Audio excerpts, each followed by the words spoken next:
날이 많이 덥죠. 오늘은 이제 백중이 얼마 안 남았죠. 그래서 천도제와 백중 이런 제목으로 말씀드릴 겁니다. 먼저 종체기용 서병기체라는 말이 있습니다. 본체는 작용을 따르고 작용을 거둬서 본체로 돌아간다 그 말입니다. 그래서 여기 이제 우리가 그 촛불을 켤 때 법당에 들어와서 촛불을 켤 때 맨 먼저 어디부터 켭니까? 가운데 부처님 전부터 켜야 되죠. 예, 부처님의 광명이 퍼져나간다 이런 의미란 말이죠. 그래서 맨 먼저 하고 그 다음 어디 해야 되죠? 이 법당에서는 신중단. 그러면은 우리 지장보살님보다 신중단이 낫겠네요. 신중은 그 불법을 옹호하는 신장의 물이죠. 그래서 불보살님부터 먼저 불을 켜야 되죠. 그래서 지장단. 그 다음에 여기 칠성불. 그죠? 그 다음에 저기 나반존자, 산신각. 이건 비슷하니까 이런 개념입니다. 그리고 촛불을 끌 때는 어디부터 꺼야 됩니까? 대홍전부터? 맨 앞에부터? 영단부터 꺼야 되죠. 영단부터. 왜냐하면은 부처님 광명은 항상 오래 있어야 되잖아요. 불빛이. 그래서 먼저 끄고, 그러니까 우리 법당은 복잡하기 때문에 그게 좀 곤란할 수는 있는데, 끄고, 그 다음에 신중단, 그죠? 그 다음에 산신각, 나반존자, 칠성불, 그 다음에 여기 지장전, 맨 가운데. 이렇다는 이야기죠. 그러면 정각에 마제를 올릴 때는 어떻게 했습니까? 마지는 맨 먼저 대홍전부터 올려야 됩니다. 왜? 대홍전이 중심 정각이잖아요. 그 다음에 약사전. 또 우리가 삼성각이 있다면 그 다음에 삼성각이죠. 마지를 내릴 때는 반대로 해야 되겠죠. 근데 편리한 것 때문에 그냥 막 뒤섞여 버리고 합니다. 지금 저기 마지를 자세히 보시면은 마지가 이렇게 많이 올라와가 있어요. 그 말은 정성이 안 들어갔다 이 표시죠. 마지가 틈이 없어야 된다는 이야기죠. 이렇게 아주 다져가지고, 그죠? 영가 밥도 마찬가지입니다. 어느 제사를 지내든 간에 옛날에는 그것이 정성이 들어간 건가 안 건가, 이게 이제 표시가 났다는 이야기죠. 그래서 우리가 천도제를 모시든 백중 기도를 하든 제 첫째는 정성이죠. 정성이고, 그 다음에 회양을 어떻게 잘하느냐, 이런 부분이죠. 만약에 우리가 법당에 세 군데 한다면 한 사람이 마지를 올린다는 건 맞지가 않죠. 그죠? 그래서 누가 한 사람 더 자원해서 삼성각이 있다라면은 마지를 올리고 이런 게 돼야 된다는 이야기죠. 또 삼성각은 좀 애매하죠. 왜냐하면은 세 분이잖아요. 그러면 마지 세 분 다 올려야 될까요? 정해진 것은 아니지만은 이제 줄여서 가운데만 놓죠. 근데 무슨 큰 행사 날이나 이런 거 같으면 세 군데 다 놓습니다. 저기 그 삼성암 화교사 위에 삼성암은 어떻게 하는지는 모르겠는데 거기는 주정각이 이 칠성불을 먼저 모셔놨거든요. 그래서 산신기도 하는데도 칠성기도 먼저 하고 산신기도 한다 그러죠. 조금씩 차이는 있는데 어디든 간에 그런 부분이 중요하고, 그 다음에 마지를 대할 때의 자세라는 건 뭐냐면은 절대 마지를 들고 가는 사람은 말을 해서는 안 됩니다. 또 이 마지를 향해서 우리 그 신도분들도 스님들도 마찬가지입니다. 합장 반배해야 됩니다. 부처님께 올리는 마지이기 때문에 마지를 들고 있는 분은 법당 가운데 문으로 와도 상관없습니다. 왜? 부처님께 올리는 마지이기 때문에 그렇다는 이야기죠. 그래서 그런 부분들은 우리가 항상 염두에 둬야 되는 의례된 것들이라, 그거는 이제 기본적으로 좀 이해를 하셔야 되고, 마지가 저런 것은 스님들 잘못이죠. 왜냐하면 그걸 안 챙기고 그냥 내버려 두니까 이제 그런 거라는 이야기죠. 그래서 좀 정성이 들어갔느냐 들어가지 않느냐를 그렇게 좀 구분 지을 수 있다. 그래서 옛날 제사법도 아주 다지죠. 이게 틈이 보이고 이런 게 아니고 그런 의미라는 거, 그걸 염두에 두고 일단 이제 우리는 이제 이 백중 기도를 맞이한다, 이렇게 이제 볼 수가 있습니다. 그래서 이제 보통 우리가 이제 그 관음 시식을 먼저 하죠. 관음 시식을 하면은 거기에 맨 처음은 이제 그 불보살님을 먼저 청하고 그 다음에 창원해가지고 일반적으로 청하는 의식을 먼저 제문식으로 하고, 그 다음에 중간쯤 보면은 영가청이 있습니다. 영가분들을 청하는 충문이죠. 이제 그걸 읽는데, 거기 보면은 이제 뭐 그런 한문이 나옵니다. 생야일편 부은기, 사야일편 부은멸, 부은자체 본무실, 생사거래 역여연, 도규일물상동로, 담연불서 생사. 그래서 생야일편 부은기, 생이라는 게 뭐냐? 살아있는 게 뭐냐? 그 뜬구름 같아 이거죠. 살아있는 게. 그러면 사야일편 부은멸, 그거는 죽으면 뭐냐? 그 뜬구름이 사라지는 것 같아 이거죠. 그래서 근데 부은 자체 본무실, 구름은 실체가 없죠. 일어났다 지나가고 사라지잖아요. 그런 것과 같다. 생사도 생사거래 역예연, 또한 이와 같다. 도규일물 상동로, 다만 오직 한 물건만이 항상 홀로 드러나서 맑고 고유하다. 단연불서 생사. 그래서 생사를 따르지 않는다. 여기서 말하는 한 물건이라는 것은 뭐냐면 우리의 본래 마음자리 뭐 이런 의미로 보시면 되죠. 그래서 이것은 변함이 있는 것이 아니고 여여하다. 있는 그대로다. 이렇게 이제 표현을 합니다. 그래서 이런 그 어떤 구문을 가지고 영가청을 하는 이유가 뭐냐면은 영가도 생에 대한 집착을 버려야 되죠. 또 생사 없는, 그래서 생에 대한 집착을 버리고 생사 없는 한 생각, 그게 본래 마음자리로 돌아간다는 얘기죠. 그러면 생사를 따르지 않는다. 그래서 생각이 바뀌어서 무생법인을 정득한다. 이렇게 표현합니다. 무생법인은 뭐냐면 남도 없고 소멸함도 없는 진리 그 자체를 말한다. 그래서 일체 개공이란 말이 있죠. 일체 모든 게 다 공하다. 이제 이런 것들과 같은 이제 그런 말입니다. 그래서 법공양을 받아서 부처님의 강명을 따라서 극락왕생하라. 또 극락왕생이 안 되면 지금보다는 더 좋은 인연으로 태어나서 성불하시라. 이런 게 다 밑바닥에 깔려 있는 겁니다. 그래서 법문 자체는 영가 법문이지만은 거기에는 동시에 살아있는 분들을 위한 법문도 같이 포함되어 있다. 이런 이야기입니다. 그래서 이 천도하는 부분들은 자력의 천도와 타력의 천도로 나누어집니다. 그 일타스님 법문에 그런 이야기가 나오죠. 옛날에는 해인사, 일타스님이 해인사에 계실 때 스님들이 그때 당시에는 해인사에 잣나무가 많았죠. 잣나무 많아가지고 잣을 따기 위해서 내려왔다가 다시 올라가면 힘들잖아요. 그래서 스님들이 그때는 좀 젊었잖아요.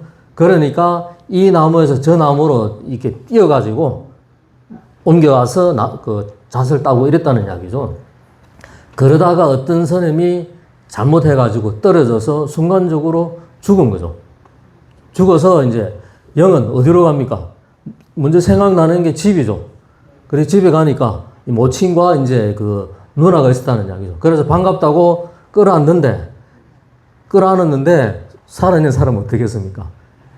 아프다고 내 죽는다고 난린 거죠. 왜? 영은 음의 기운이죠. 살아있는 사람은 양의 기운입니다. 그러니까 그게 음의 기운이 덮치니까 순간적으로 막 허리를 껴안으니까 허리가 아파가지고 나 죽는다고 난리죠. 그러니까 그 모친이 부엌에 들어가서 식칼을 들고 이놈의 객기야 물러거라 이렇게 막 칼을 하니까 에잇 해서 이제 돌아가는 거죠. 내가 출가를 했는데 집으로 말라왔던 거 이 생각을 가지면서 해인사로 돌아가는 거죠. 돌아가는 중에 이제 세 무리를 만납니다. 어떤 무리를 만나느냐? 한 무리는 이제 젊은 남자가 청춘 남자가 막 이러면서 놀고 가라고 막 이렇게 하는 거죠. 그래서 내가 뭐 그렇게 중인데 이렇게 해서 이제 또 그 다음에 오니까 그 다음에는 또 이제 막 이 대궐 같은 집에 막 풍하고 울리면서 막 이 여자들이 막 놀고 가라고 이렇게 하는 거죠.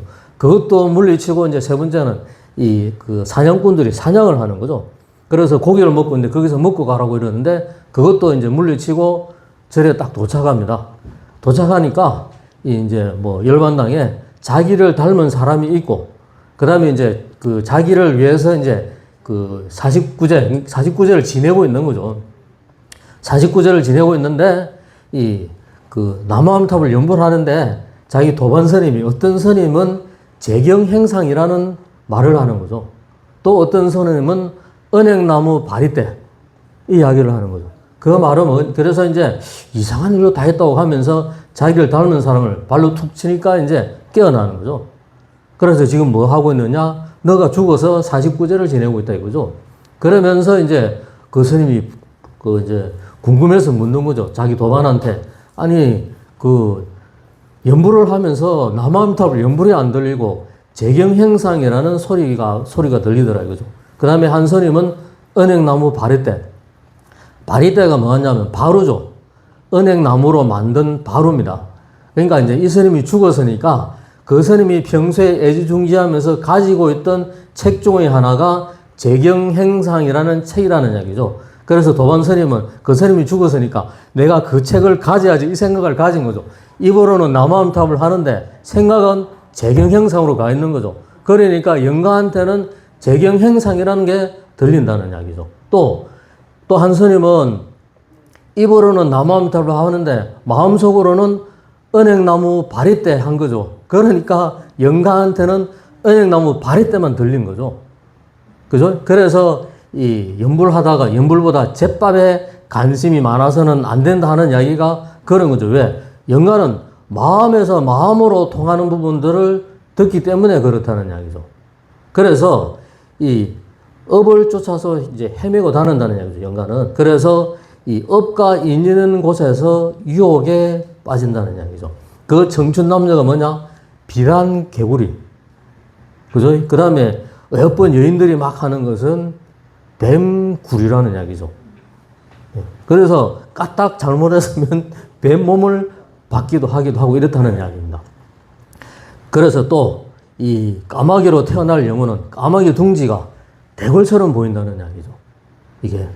그래서 이제 이 태어날 인연체에 그 영혼이 딱 가까이 가면은 까마귀 둥지가 대궐보다도 더 아름답게 보인다는 말이죠.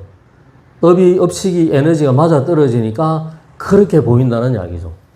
그래서 이제 그런 어떤 무명 업력에 이제 벗어나야 된다. 이렇게 이제 이야기하죠. 벗어나는 방법이 두 가지입니다. 그게 자력의 천도와 타력의 천도다. 이렇게 볼 수가 있는 거죠. 자력의 천도라는 것은 평소에 독경, 그 다음에 연불, 참선, 이런 수행을 많이 한 경우는 있는 그대로 볼 수 있겠죠. 그래서 극복해 나가는 것이고, 타력의 천도라는 것은 우리가 흔히 지내는 천도제나 49제를 통해서 영가의 어떤 그런 부분들을 극복할 수 있도록 도와주는 거는 그런 의미의 이야기라는 겁니다. 그래서 이 때로는 또 뭐 복잡한 거 다 몰라도 금강경 49개만이라도 제대로 지니고 있으면은 그게 해결된다는 이야기를 하죠. 그래서 어떤 스님이 평소에 공부는 안 하고 금강경 49개만 외우고 있었던 스님이 있었어요. 근데 죽었어요. 죽게 되니까 이 자기 살아생전에 가졌던 욕심이 그대로 드러나는 거죠.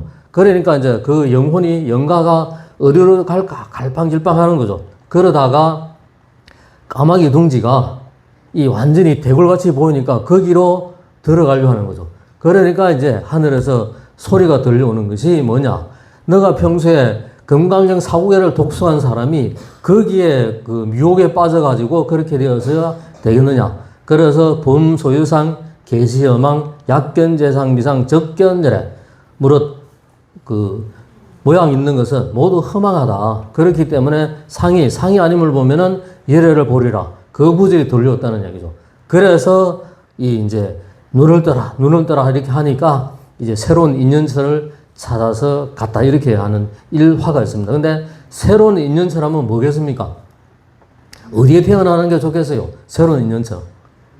사람 몸을 받아야 되겠죠. 사람 몸을 받는데 불법하고 인연이 먼 것보다는 불법과 인연이 깊은 곳에 태어나는 게 또 공부할 수 있는 인연을 만들 수가 있겠죠. 그래서 이제 그러한 이제 이 이야기들이 있습니다. 또 하나 예는 뭐냐면은 이 그 조선시대 때죠.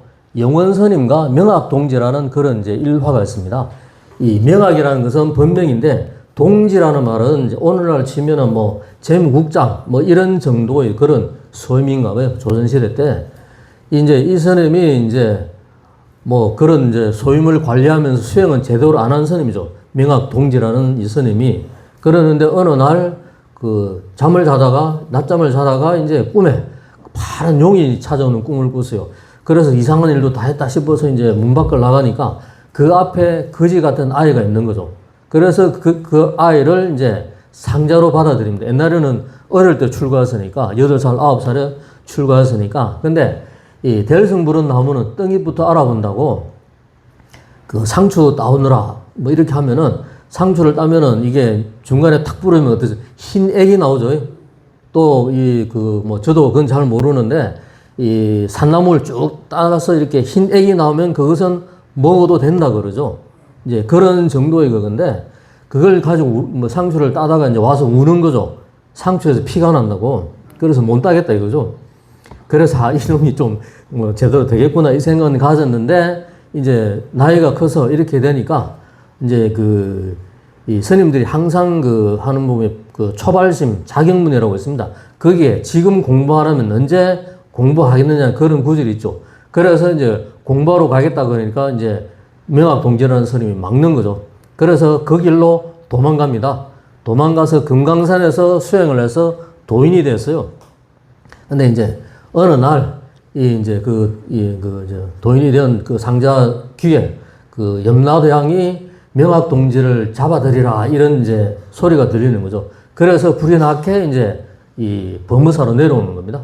법무사에 와서 이제 스님 저하고 같이 갑시다 하니까 안 간다 그러죠. 그래서 데리고 어디로 가느냐? 금정산에 올라간 거죠. 금정산에 올라가서 지팡이로 이 큰 돌 있는 데 가서 톡 두드리니까 이 어느 스님 나오시오 하니까 거기서 구렁이가 나오는 거죠. 또 어디 가서 톡 두드리면서 누구 스님 나오시오 하니까 거기도 스님이 나오는 거죠. 그리고 이제 어디 가서 톡 두드리니까 거기는 아무도 없어요. 여기가 스님이 들어갈 자리입니다. 이러니까 이제 깜짝 놀라는 거죠. 왜 절집에 보면은 그 주변에 뱀이 많잖아요. 그래서 살아생전에 수행은 하지 않고 스님들도 게으름 피고 딴 생각하면은 뱀몸을 받아가지고 사찰을 지킨다 이거죠. 그래서 사찰을 지킴이 이런 표현을 하기도 하고 또 서로 태어난다 그죠. 왜? 시주의 은혜물을 받았으니까 서로 태어나서 갚아야 된다는 이야기죠. 그런 인과로서 설명하기도 합니다. 근데 어떻든 간에 그래서 이제 따라가겠다 그러죠. 그래서 따라갈 때 절대 뒤를 돌아보지 마라 이렇게 하는 거죠. 근데 이 양반이 뭐냐면 창고지기 열쇠, 뭔 열쇠 뭐 쫙 가지고 있는 거죠. 그러다가 이제 그게 생각이 나서 따라가다가 뒤를 돌아본 거죠. 뒤를 돌아보는 순간 바로 죽어버리는 거죠. 죽어서 뱀으로 태어난 거죠. 그래서 이제 영원 스님이 법무사 스님들한테 이게 큰 솥에다가 죽을 쏘느라 이렇게 해가지고 그 죽을 다 먹고 그 다음에 죽으라 그러죠. 그래서 그 뱀이 돌에 머리를 찧어서 이제 죽습니다. 죽은 영가를 데리고 이제 금강산으로 가는 거죠. 가는데 그냥 안 가죠.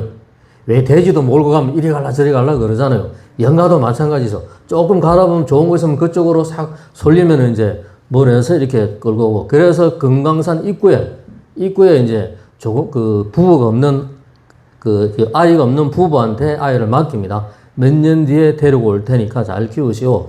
이제 그래서 이제 8살 무렵에 이제 데리고 가니까 부부가 안 내놓으려 그러죠. 근데 아이가 따라가겠다 그러죠.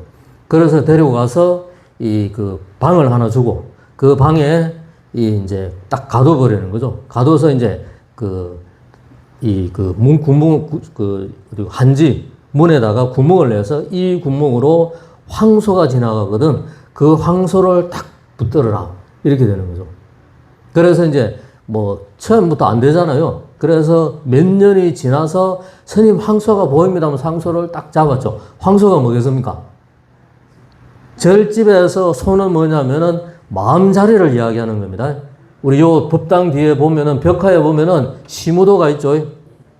찾을 심자, 소우자, 소를 찾는 그림. 그 말은 소는 마음자리, 본성 이런 의미입니다. 그래서 이제 이게 딱 잡았다는 얘기예요. 그래서 이제 깨닫고 나서 보니까 전생의 상자가 자기를 그렇게 위해서 데리고 왔다. 이런 일화입니다. 이게 뭐냐? 바늘 구멍으로 황소바람 들어온다.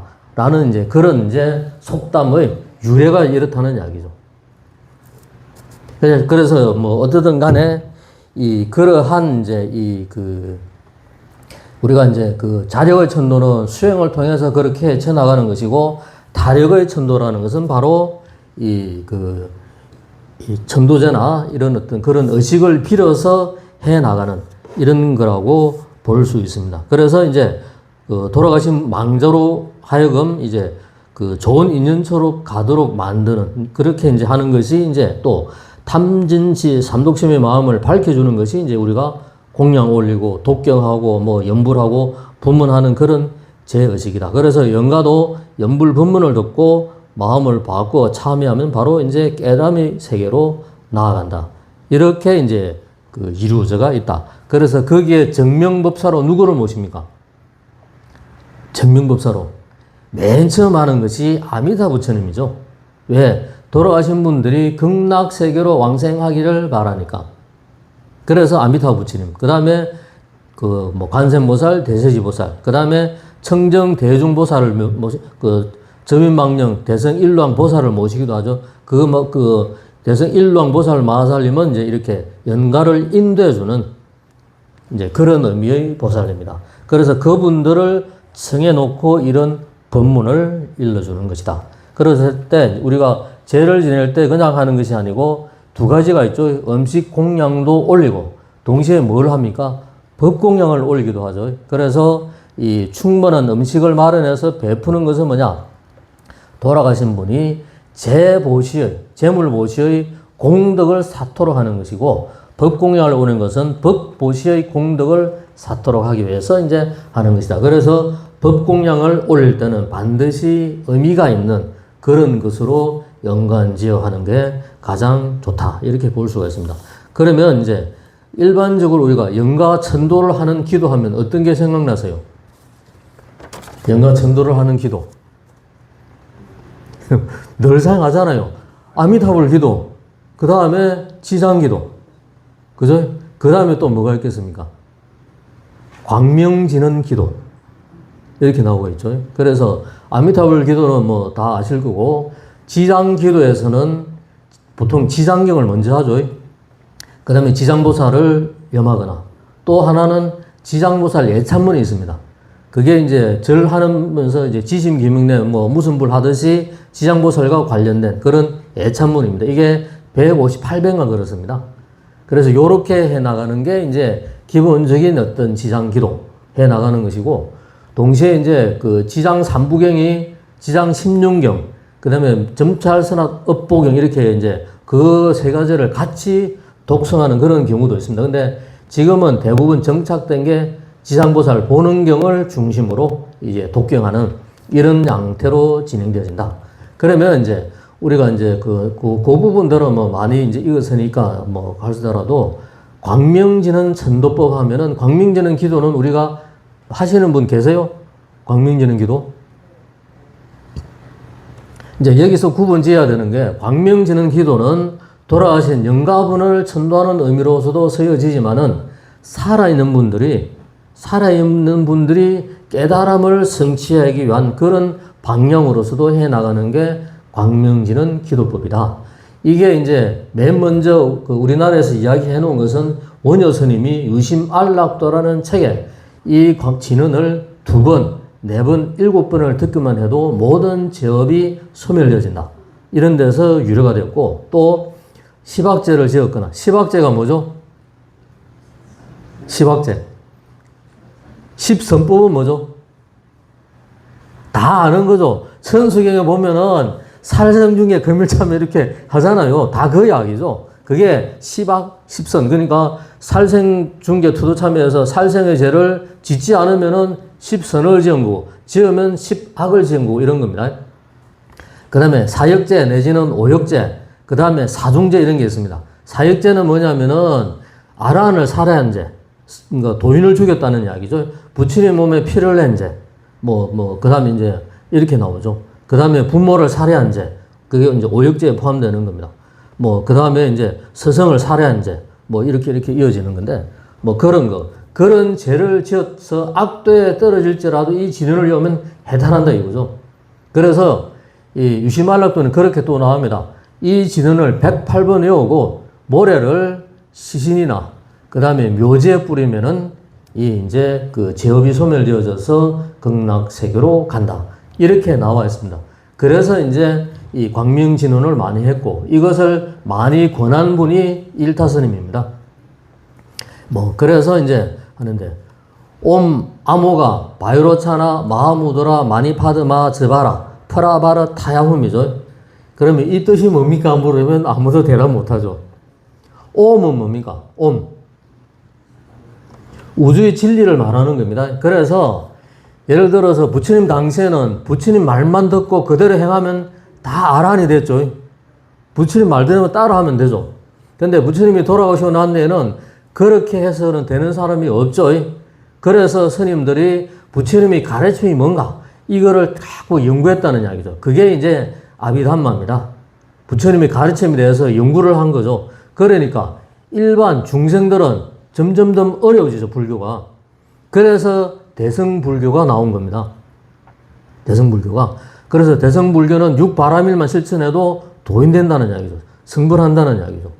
그 다음에 이 대승불교도 어려워지죠. 공이 어떻고 유식이 어떻고 이러니까 일반 중생들은 어려워지죠. 그 다음에 그래서 나온 게 이 이제 밀교입니다. 밀교는 옴 하나면 다 된다 이거죠. 복잡한 게 없고. 그래서 티벳 같은데 마니차라고 돌리는 게 있죠. 개인이 혼자 돌리는 게 있고, 또 사찰 전체를 돌면서 하는 마니차가 있습니다. 그 마니차 안에 그 경전이나 진언이 들어가 있는 거죠. 진언은 예를 들어서 작은 거 같으면 5,000부 내지는 이렇게 들어가 있는 거죠. 그래서 이 진언을 마니차를 한 번 돌리면은 진언을 5,000번 한 것과 똑같은 공덕을 가진다. 그래서 티벳 사람들은 말 타고 다니면서 이렇게 마니차를 돌리죠. 이제 그게 이제 그렇게 이어져 가는 겁니다. 그래서 이제 그 광명진언에서 옴은 이제 우주의 진리 자체, 부처님께도 기명한다 이런 의미고, 암호카 내지는 암호가 이렇게 표현하는데, 이것은 뭐냐면 불공, 안일불자, 빌공자를 써서 공이 아니다 이거죠. 공은 뭐죠? 우리가 흔히 이야기할 때 모두 비어있다 이렇게 표현하잖아요. 공은 불공이니까 꽉 차 있죠. 뭐로 꽉 차 있겠습니까? 부처님의 가르침이, 부처님의 광명이 이 우주법계에 꽉 차 있다 이런 이야기입니다. 그래서 옴 아모가 바이로차는 비로자나 부처님, 그 다음에 마하무드라는 대수인입니다. 마하는 크다, 마하반야 바라밀등 하죠. 그래서 마하다는 크다, 무드라는 수인입니다. 수인은 이제 진리의 도장 이런 개념이죠. 그래서 옴 아모가 바이로차나 마하무드라 많이 보주죠. 여의 보주. 모든 걸 다 이렇게 신동 변화를 일으켜서 다 되게 만든다는 이야기죠. 그래서 옴 아모가 바이로차나 마하무드라 파드마는 연꽃입니다. 파드마, 즈바라, 광명. 그 다음에 이제 프라바르타야는 전변, 바꾸다는 이야기죠. 마음을 바꾼다. 그래서 훔은 완성과 성취입니다. 그래서 옴 아모가 바이루차나 마하무드라 마니파드마 즈바라 프라바르타이 이렇게 하면은 우주법계의 광명한 법신불의 광명이 가득하고 내 스스로도 영국과 같고 그런 광명과 똑같다는 이야기죠. 그래서 그런 나의 보리심을 개발해서 나의 마음을 바꿔서 깨달음을 성취한다. 그런 뜻이 광명진언이라는 이야기죠. 그래서 돌아가신 분도 이 진언을 들으면 좋고, 살아있는 분들도 이 진언을 들으면 좋다. 이렇게 이제 이어져서 이제 이야기되는 겁니다. 그래서 우리가 이제 그 영가를 천도하려고 할 때 가장 중요시하게 생각해야 되는 자세는 영가를 쫓아내려서는 안 된다는 이야기죠. 보통 구병시식을 하죠. 구병시식은 너무 이 사람 몸에 작용을 해서 장애 때문에 고통을 받고 있기 때문에 부득이하게 구병시식을 하는 것이지만은 그게 아무나 하는 것은 아니라는 이야기죠. 그래서 이제 쫓아내야 할 대상이라기보다는 구제해야 될 대상이라는 말이죠. 왜냐하면 미혹에 젖어 있기 때문에. 그래서 이제 이 피안으로 인도해 주는 거죠. 그게 이제 천도염이라는 이야기입니다. 그래서 아까 말했는 대로 이 정성을 들여야 되고 마음에서 마음으로 이어지는 것이다. 이제 그렇게 이제 보셔야 된다. 그래서 영가는 마음을 잃는다. 이런 의미 이야기입니다. 그래서 보면은 이제 관음시식할 때 왜 도인 스님들이 필요하느냐 하면은 관음시 이식할 때 사다란이가 나옵니다. 사다란이는 뭐냐면은 변식지는, 시감노소지는, 그 다음에 뭐 이 일자 수령관지는, 유해지는 이렇게 나오는데 중요한 것은 연불 잘하고 이런 거 아무 소용 없습니다. 이 관을 잘해야 된다는 이야기죠. 근데 이제 그 관상력이 약하기 때문에 대충 하고 말아버리죠.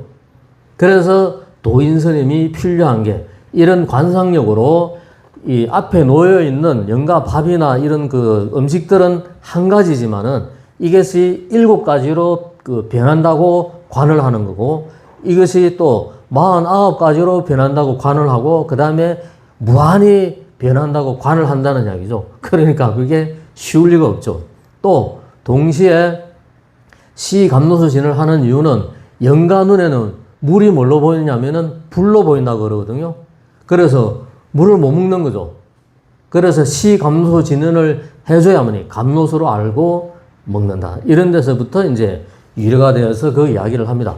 근데 뭐 어떻든 간에 또 연불을 잘하면은, 또 연불 잘하면 우리가 좋잖아요. 마음이 편안해지고. 그래서 그것도 나쁜 건 아니죠. 도움은 되는 거죠. 근데 가장 결정적이고 중요한 것은 이 관을 잘해야 된다. 이렇게 표현하기도 합니다.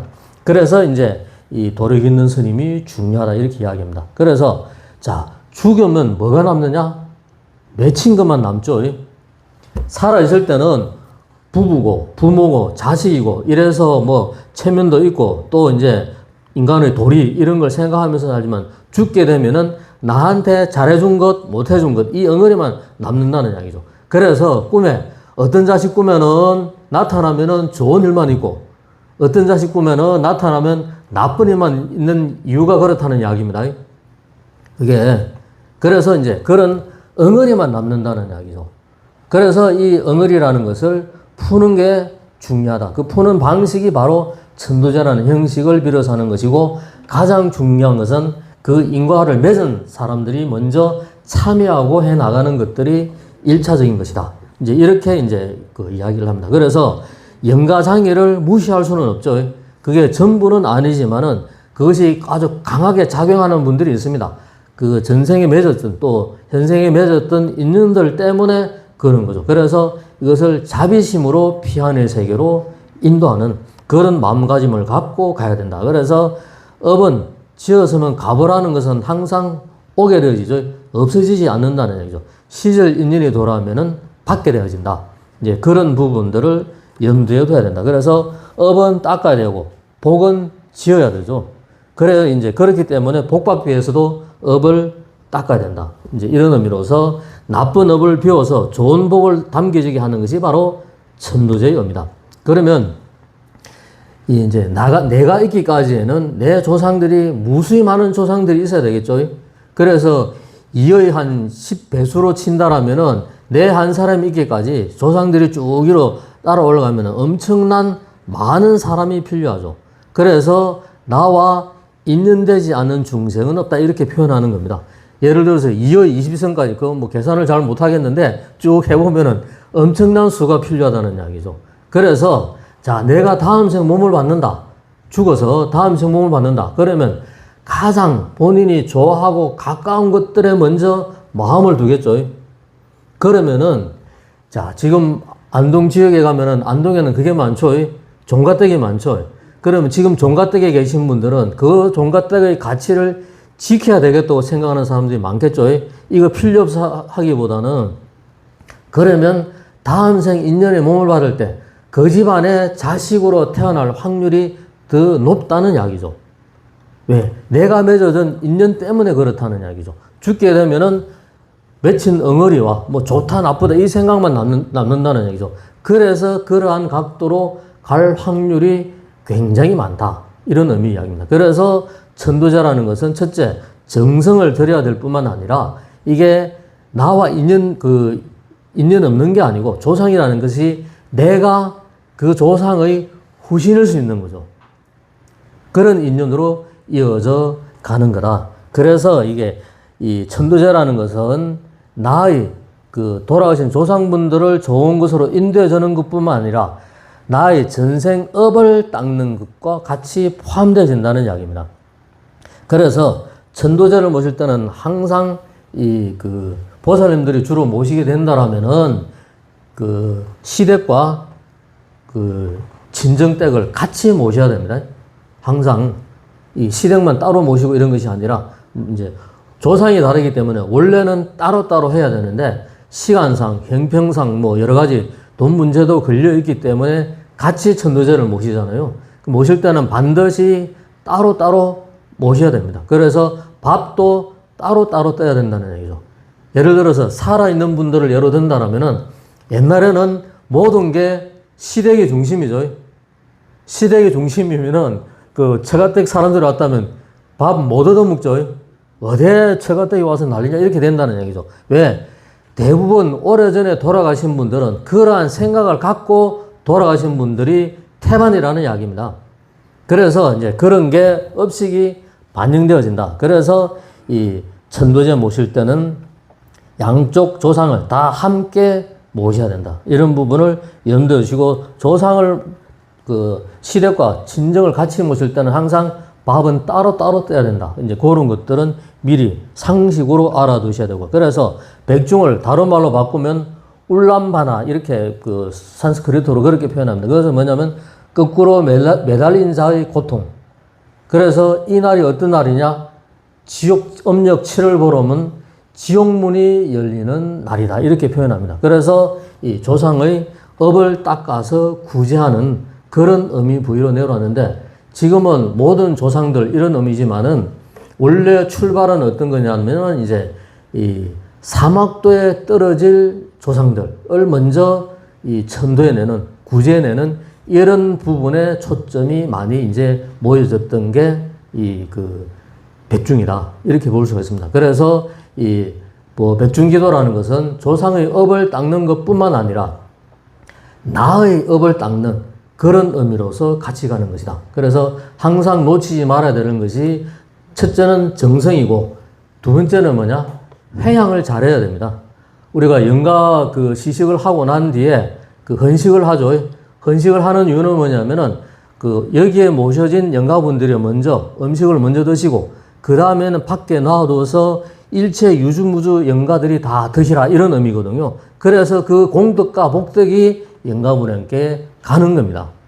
그래서 이 그 백중 기도 때도 마찬가지로 무엇이든 뭐 이 여기 말했던 광명지는 기도도 좋고 아미타경도 좋고 뭐든 금강경도 좋고 본인에게 맞는 거 하나를 택해서 49일 동안은 정성 들여서 조상의 업을 닦는 것뿐만 아니라 나의 업을 닦는 것이다 라는 어떤 마음가짐을 가지고 백중 기도를 임했으면 좋겠습니다. 예, 이상으로 마치겠습니다. 고생하셨습니다.